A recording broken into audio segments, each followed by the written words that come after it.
उपमुख्यमंत्री एकनाथ शिंदे आज नांदेडच्या दौऱ्यावर आहेत। त्या आभार यात्रा त्यांनी जी काढली आहे नांदेडकरांशी संवाद साधणार आहे। साधारणपणे दुपारी 12 वाजता ते नांदेड शहरात येतील। मात्र तत्पूर्वी जे आहे ते शिवसैनिकांनी मोठी बॅनरबाजी केली। नांदेड शहरात जे आहे ते ठिकठिकाणी त्यांच्या स्वागताच्या कमानी आपल्याला पाहायला मिळतात। आभार यात्रा असं या संपूर्ण त्यांच्या दौऱ्याला नाव देण्यात आलं आहे आणि शहरातील नवा मोंढा भागात जे आहे ते त्यांची सभा पार पडणार आहे। मात्र नांदेड शहरातील सर्वच भागात जर आपण पाहिलं तर शिवसेनेच्या वतीनं मोठं शक्ती प्रदर्शन केलं चित्र पाहायला मिळतं।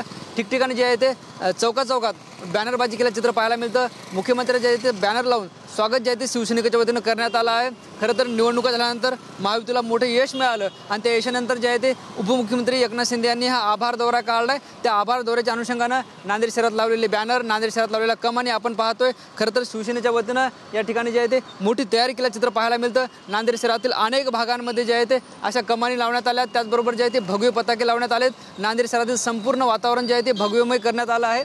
आपण बघतो या ठिकाणचं हे संपूर्ण चित्र आहे आणि आता भविष्यात होऊ घातलेल्या स्थानिक स्वराज्य संस्थेच्या निवडणुकीच्या अनुषंगाने हे संपूर्ण जे आहे ते महत्त्वाचा दौरा मानला जातोय। एकंदरीत आपण बघितलं तर या दौऱ्याच्या माध्यमातून स्थानिक शिवसेनेच्या आमदारांनी मोठं शक्ती प्रदर्शन केलंय। खरं तर महायुतीच्या मित्रपक्षाबरोबरच महाविकास आघाडीच्या पक्षांनाही एक प्रकारचं जे आहे ते या शक्ती प्रदर्शनाच्या माध्यमातून शिवसेना आव्हान देण्याचा प्रयत्न करते काय अशी चर्चा आता रंगताना पाहायला मिळते।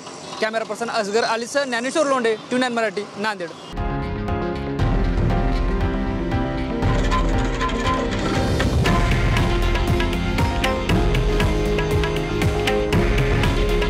हे आहे देशातील नंबर 1 न्यूज नेटवर्क आणि आपण पाहत आहात TV9 मराठी।